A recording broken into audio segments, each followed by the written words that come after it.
For me, it was a premiere to participate in such an event as a speaker, and I think there is a big importance because it's rare that you have such a well-informed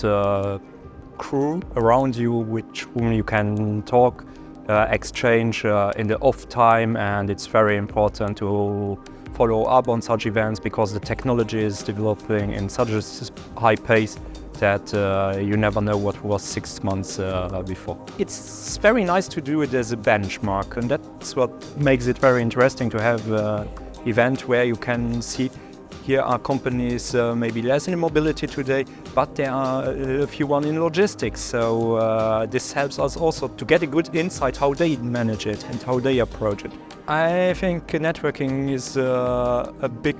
key of the success of every company and every person. You can do better, you can go further when you have a good network, and yeah, I definitely appreciate to do here the network.